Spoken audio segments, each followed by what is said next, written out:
morceau qui s'appelle Le patron est devenu fou. Bon. Étienne de Crécy. Je connais pas. J'ai tapé revenu de base et c'est ça qui est sorti. Parce que, bon, samedi dernier, là, j'étais à la réunion, l'Assemblée Générale du Mouvement Français pour le Revenu de Base. Et effectivement, je me suis aperçu qu'il y avait beaucoup de gens qui croyaient encore, mais tout à fait sincèrement, que le revenu de base devait être appliqué en France, un revenu minimum. Vous savez, le revenu de base, c'est un revenu minimum inconditionnel, universel, voilà, qui est donné à tout le monde sans distinction d'âge, de sexe, de la mort, de la naissance à la mort, toute la vie. On reçoit un revenu, le minimum, pour se nourrir, se loger, se chauffer, voilà. Revenu d'existence aussi.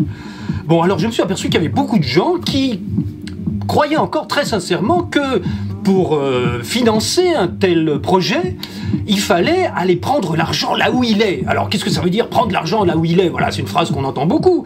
Ça veut dire aller prendre l'argent à ceux qui en ont, hein, tout simplement. Bon, on sait qu'il y a des gens dont le problème principal, c'est de dépenser ce qu'ils gagnent. Un trader à Wall Street, son gros problème, c'est d'arriver à acheter, à dépenser au point de dépenser tout ce qu'il gagne. C'est impossible, évidemment. On ne peut pas acheter 50 000 pantalons ou 15 Ferrari par mois. C'est pas possible. Et donc, ces gens-là sont obligés de réinvestir tout ce qu'ils gagnent. Ce qui fait monter les marchés boursiers, ce qui fait qu'ils gagnent encore plus d'argent parce qu'ils sont déjà investis dans les marchés boursiers. C'est une horreur, c'est une tragédie pour eux.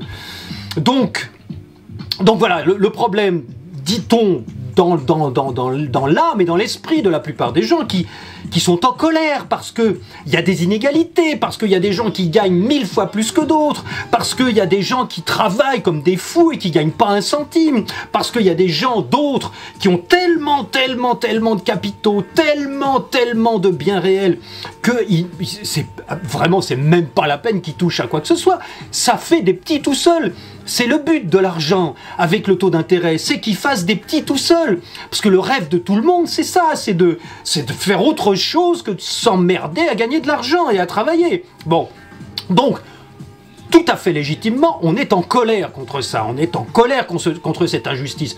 Et donc on se dit, il faut aller prendre l'argent où il est. Alors, où il est l'argent? Il est dans les poches des riches, donc il faut les menacer de leur prendre tous leurs biens, ou de les taxer encore plus, pour les forcer à payer, pour rembourser, pour redistribuer une petite partie de ce qu'ils ont pris aux pauvres. C'est un petit peu comme de demander à des gens qui ont gagné au loto d'aller en redonner un petit peu à ceux qui n'ont pas gagné. Voilà, c'est ça, c'est le même principe. Alors évidemment, ça semble normal. Et puis alors là, on se heurte à quoi? On se heurte aux paradis fiscaux, parce que ce sont les gens qui contrôlent le système, les politiciens, les banquiers et les gros industriels, qui mettent en place les lois qui leur permettent d'échapper à leurs propres lois fiscales locales. Et donc c'est l'élite internationale mondiale qui évidemment met en place des paradis fiscaux. Quand il y en a un qui ferme, bon là, je sais pas, la Suisse, je crois, est en train un petit peu de réduire son secret bancaire. Eh ben le Luxembourg prend le relais. Et puis si c'est pas le Luxembourg, c'est le Liechtenstein. Et si c'est pas le Liechtenstein, c'est les îles Vierges britanniques. Ou peu importe. Dans le principe, il y a forcément des paradis fiscaux pour créer des sociétés offshore, pour échapper à l'impôt local, aux impôts nationaux. Alors pourquoi? Je voudrais vous expliquer pourquoi ça ne marche pas, cette façon de penser. Ça ne marche pas pour 3 raisons. La première raison, c'est d'un point de vue éthique. Ça ne se fait pas d'aller prendre l'argent de force à des gens qui ne veulent pas le donner. Si on est obligé de taxer des gens et de les menacer de prison, de saisie, de représailles, d'aller saisir directement l'argent sur leur compte bancaire, si on est obligé de menacer les gens pour les forcer à faire quelque chose, c'est que par définition, ils n'ont pas envie de le faire. C'est la même chose que pour chacun d'entre nous. Si l'État est obligé de nous forcer, si l'État est obligé de nous menacer de prison, si l'État est obligé, si on n'a pas d'argent, d'aller saisir directement sur notre compte bancaire les impôts qu'on n'arrive pas à payer, c'est parce qu'on ne veut pas les payer. C'est parce qu'on sait bien que si on est forcé de faire quelque chose, on ne veut plus le faire. C'est normal. Le principe même de la coercition, de la contrainte, est contraire à l'éthique, contraire à tous les rapports que nous avons dans nos vies personnelles, dans nos vies familiales. Autant que possible, on essaye de ne jamais se forcer, on essaye de toujours laisser le libre arbitre aux gens. C'est pour ça que dans l'année 2015, on va essayer de travailler pour avoir un impôt libre, de manière à ce qu'on puisse financer ce qu'on veut, et refuser de financer ce qu'on veut pas, ce qui est contraire à notre conscience. Bon, c'est le premier point. Ça ne marche pas, la coercition, parce que c'est contraire à l'éthique. Le deuxième point, c'est que ça ne marche pas d'un point de vue pragmatique, d'un point de vue pratique. Parce que le simple fait qu'on soit obligé de forcer les gens, et qu'ils aient pas envie de faire ce qu'on les force à faire, évidemment, ils se défendent. Donc nous, à notre petit niveau, qui n'a pas fait payé un artisan au black un jour ou l'autre? Qui n'a pas, je sais pas moi, fait un cadeau à ses enfants sans le déclarer au fisc? Qui n'a pas essayé de réduire au maximum sa facture d'impôt?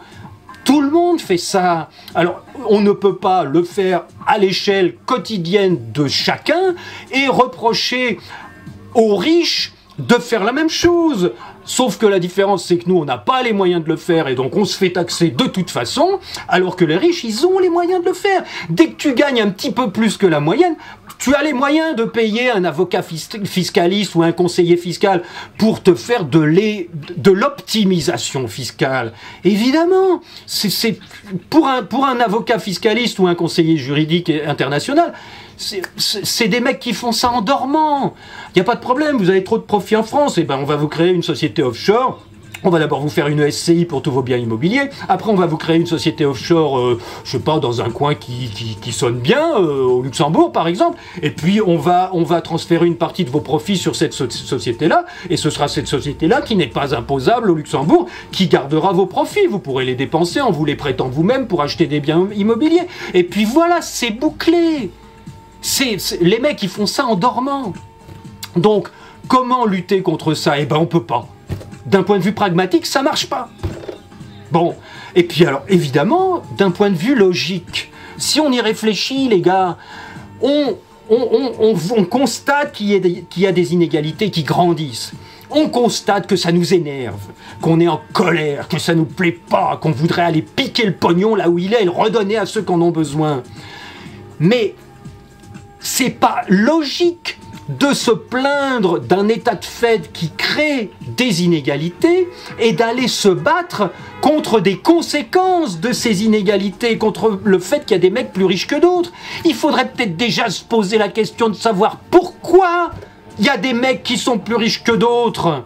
Pourquoi il y a des gars qui créent de la monnaie en tapant sur un clavier et d'autres qui sont obligés pour faire leur compte mensuel d'emprunter cette monnaie, de payer le double, de payer un intérêt dessus?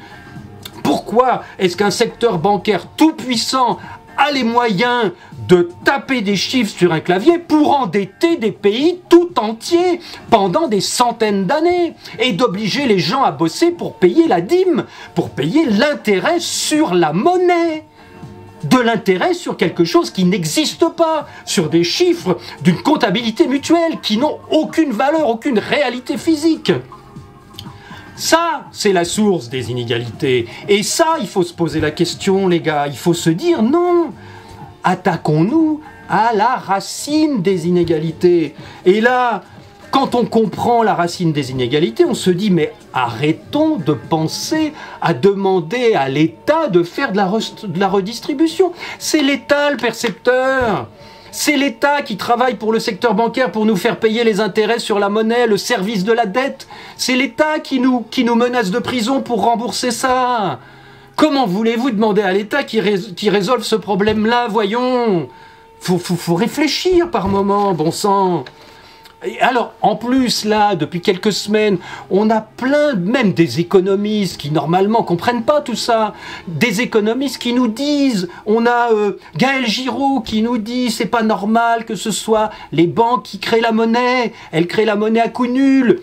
On a notre ami Bernard Maris, l'économiste de Charlie Hebdo qui s'est fait descendre le 7 janvier, qui nous dit, le roi, en ce moment, c'est la banque. Qui nous dit... zut, j'ai perdu mon petit papier, mais qui nous dit, tiens, texto, il y a une dette perpétuelle qui maintient un système de culpabilité. Ce sont ces mots. Il dit même, c'est une forme de, le mot est peut-être un peu lourd, mais c'est une forme d'esclavage moderne. La dette, c'est le secteur bancaire qui tape des chiffres sur le clavier et qui endette tout le pays, tous les peuples, le monde entier. Nous sommes tous endettés envers le monde entier. Donc arrêtons d'essayer de prendre à ceux qui ont tout le butin pour redonner à ceux qui crèvent de faim. Ça marche pas. Ça marche à petite échelle. Ça marche juste. Vous savez pourquoi ça marche juste? Ça marche seulement pour permettre au système de continuer, de pas s'écrouler. Parce que on a la trouille d'attaquer le système de front. Voilà, c'est que pour ça qu'on s'attaque à ça. Donc ça ne peut pas fonctionner. Il faut s'attaquer aux racines, les amis. Alors évidemment, si je vous dis ça, c'est parce que c'est ce qui est en train de se passer en Grèce. Nos amis Tsipras et Varoufakis, là, ils sont comme ça devant le secteur bancaire, devant la BCI, devant la Troïka, parce qu'ils ne peuvent pas dire l'argent que vous nous avez prêté, c'est de l'argent, il est créé avec du vent. C'est parce que ça, c'est le tabou suprême. Ça veut dire, vous baisez le monde entier. On peut pas dire ça, c'est pas possible, parce qu'il y a un moment, ça rigole pas. Et là, vous allez voir, si on n'est pas assez nombreux, on va se faire matraquer, c'est clair, parce que ça craint à un moment donné. Donc, j'ai envie de vous dire, ce problème de l'endettement généralisé de tout ce qui n'est pas bancaire, c'est-à-dire le secteur bancaire endette les entreprises, chacun de nous, tous les particuliers, on paye tous, tout ce qu'on achète, on le paye tous plus cher, parce que toutes les entreprises sont obligées de payer la dîme au secteur bancaire. Sur nos emprunts personnels, on paye 2 fois plus. Tous les 20 ans, on rend le double. Pourquoi? Parce qu'on paye un intérêt sur quelque chose qui n'existe pas. Les États nous forcent, sous la contrainte, sous la menace de prison et de saisie, l'État nous contraint à payer l'intérêt qui va rembourser les intérêts de la monnaie qui a été créée à coup nul, sans travail, avec les doigts sur le clavier. Donc, je vous le dis, les amis en particulier, qui pensent que, en allant prendre aux riches et en redonnant à tout le monde ou en redonnant aux pauvres, on va résoudre le problème. Non, on ne résout pas le problème. On permet à la prédation racine de se perpétuer en rendant la prédation racine un petit peu moins meurtrière. C'est tout ce qu'on fait. Donc ça ne marche pas. Il faut arrêter. Et il faut passer à autre chose. Il faut passer à un autre niveau. Merci les amis, à bientôt. Comprenez ça, je vous en supplie. Ciao.